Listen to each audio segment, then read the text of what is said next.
Okay, I would like to thank you for inviting me to this talk. I had accepted quickly because dealing with the term quality is an everyday occurrence for me. Creating high-quality architecture is the aim of our work every day in the office, in my practice, and it's my aspiration in teaching too. We talk about the quality of detail, of material, of constant improvements to a construction, the quality of clothes and food, not forgetting the wine. I wanted to be able to prepare a short text in a short amount of time, however, or for this very reason, because this topic encompasses everything, I can never get away from it. What is it about?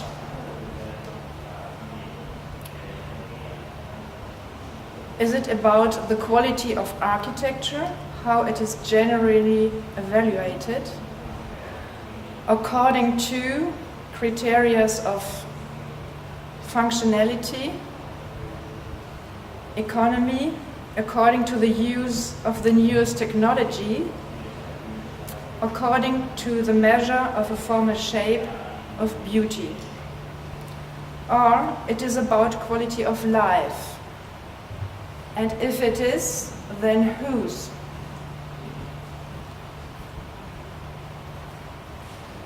To my mind, it is about a dream.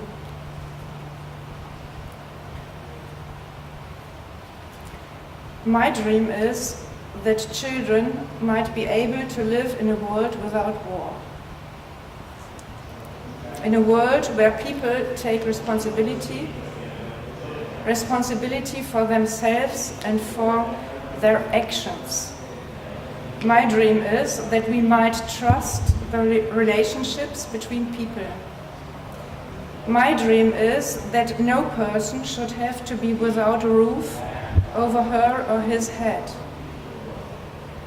So, what have those dreams to do with architecture, not only for me, but also for all of you? I will start to explain with a quick personal flashback, and then I will lead you to the broader concept. When I was a child, in my hometown, there was a huge political discussion about the development of a plot of land in my town through which I walked to school. One party favored a draft with a residential high-rise and a walkway, a really dark walkway. Another party submitted plans for houses under a green rolling country, hobbit-like. I studied both plans, and their arguments found that both were rubbish and resolved to do it better myself. I just didn't know how at that time. That's why I wanted to study architecture. Yes, I did, and that is what I'm still doing today. I founded my office with a friend of mine and fellow student, Richard Schmaleur. We are still working together, and together with 30 team architects. Okay. Architecture can be a tool for solving problems.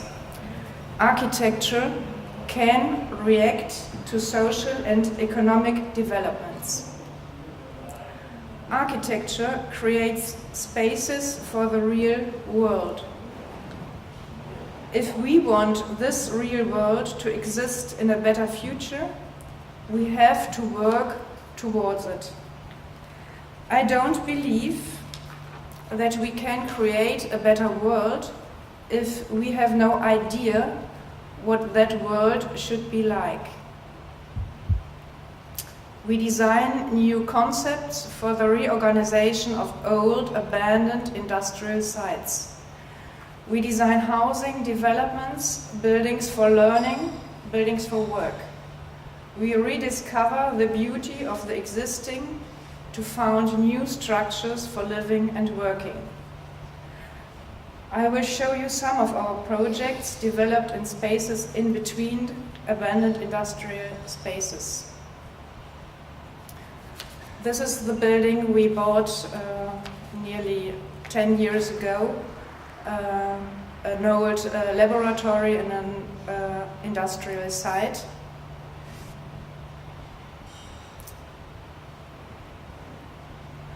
We have our architectural practice there and some other companies.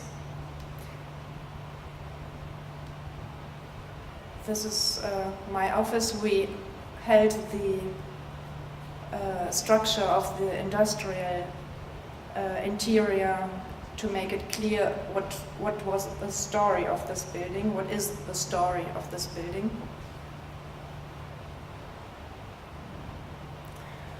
This is a plan for redesigning an industrial site in the middle of Düsseldorf, an urban planning for 400 units for housing and retail zone.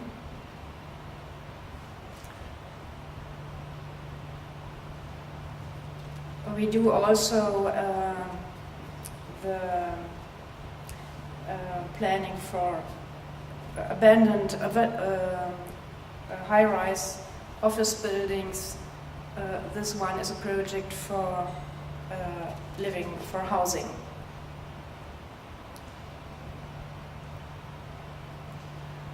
This project is really new, just finished by my colleague and my partner in my office.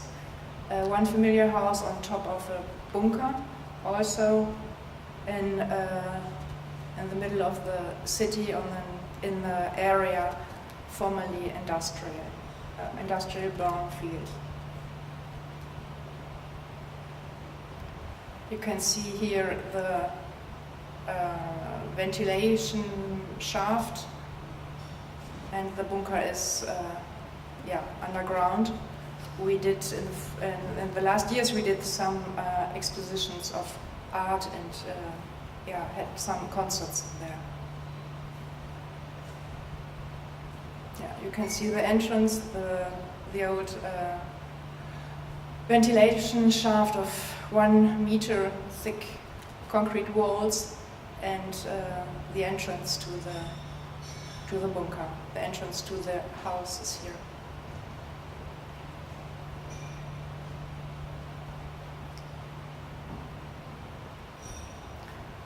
Yes, we're doing this against neutralized places.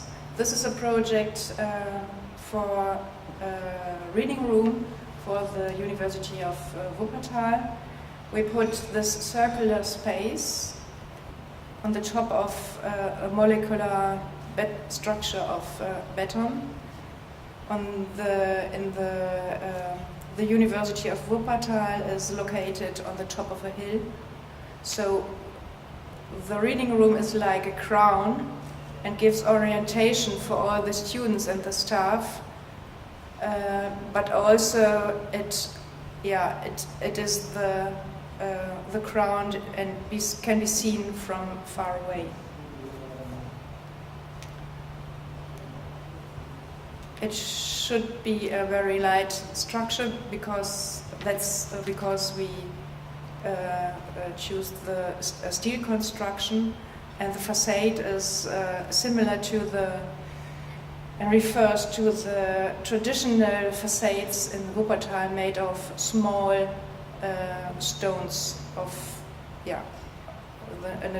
natural material, natural stone.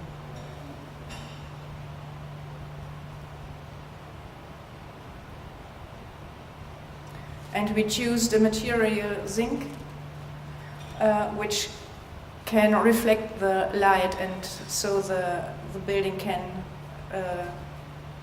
live with the light changing.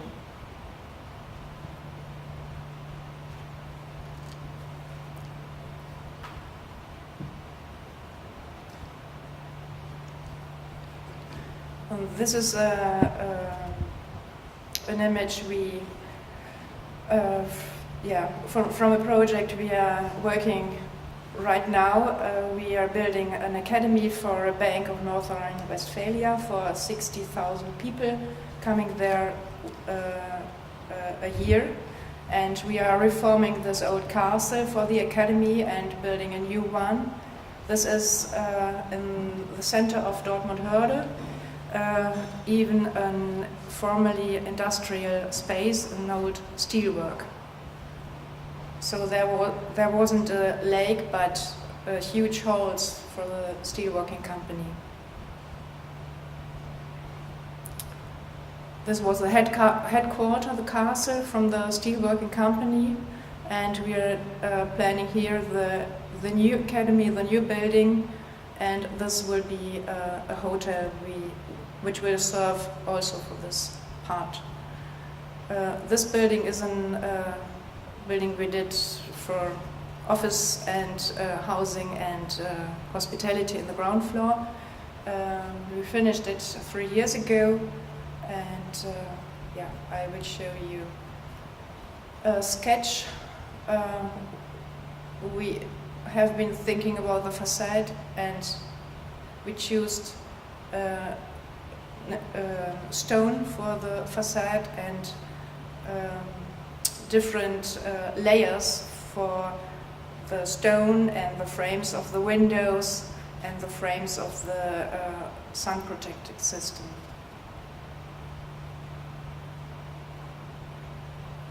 Here the lake, the artificial lake, got a smile. This is the Riva building, and the entrance hall is here. The restaurant and a bakery, office rooms and flats on the top of the building.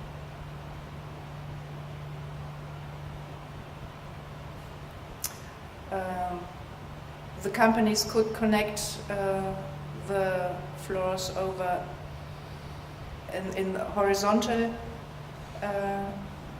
but also in vertical. We connected to 3 staircases, so this function was really good, yeah, to be flexible.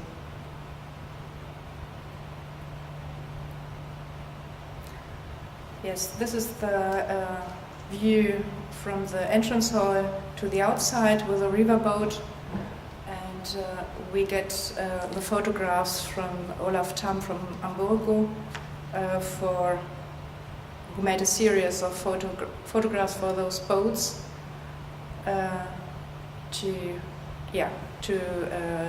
for the leading system in the whole building.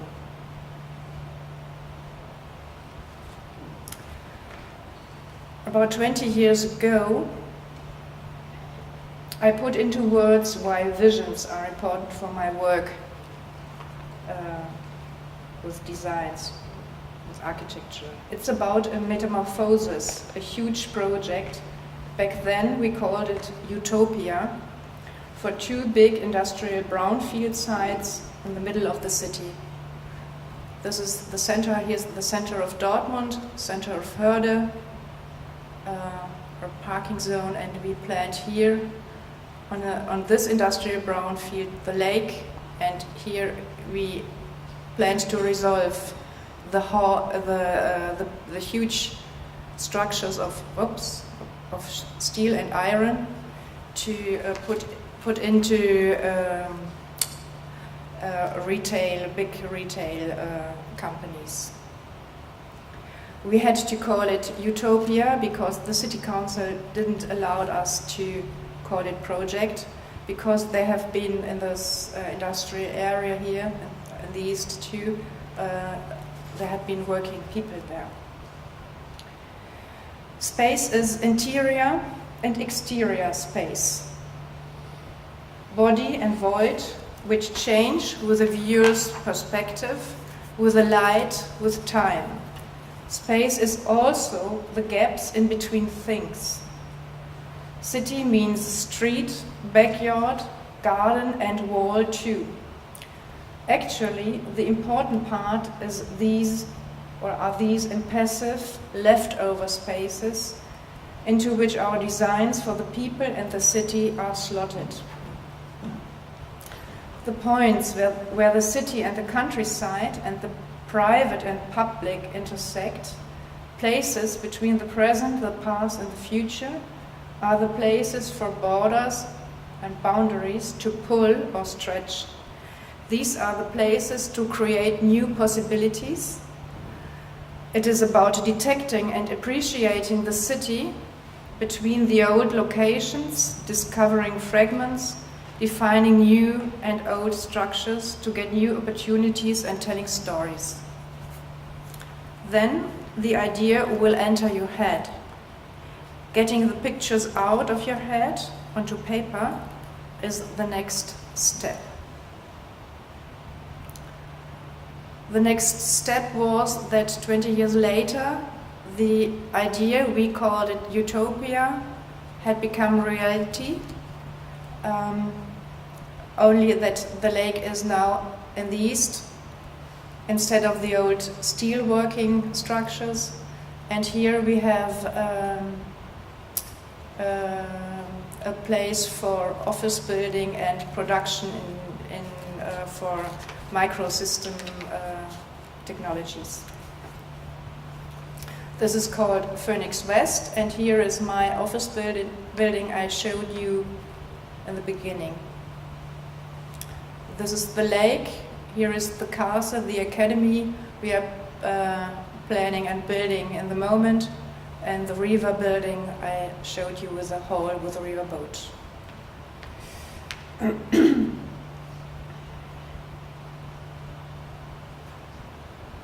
Yeah, we have been always looking for the quality in the existing and to change the space for the future of the city.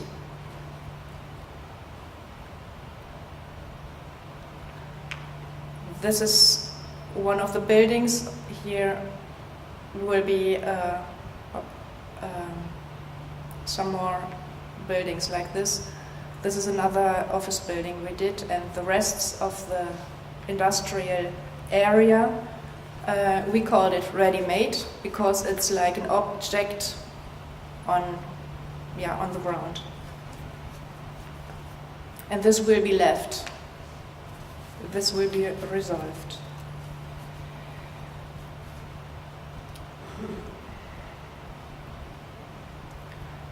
If we talk about the quality of architecture, we are therefore referring not just to functionality or to the financial sustainability, to technological innovation or beauty, but first and foremost we are talking about responsibility and about confidence. The responsibility,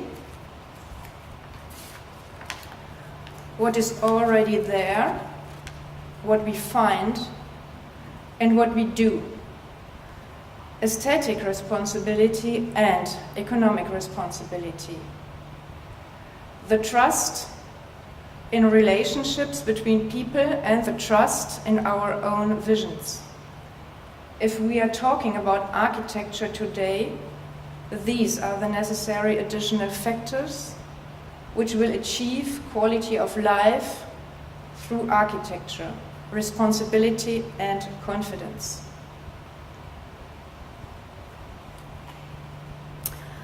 The nearly last picture is a very old vision for Milan we made in the 1990s. For the cemetery, the Scalo a garden for Misanthrope, the Bovisa area and the Stazione Garibaldi. We made it in the 1990s and it's still a vision. Like this picture from a Fellini's film, E la nave va. I will finish now. Please don't forget to remember your dreams, and thank you.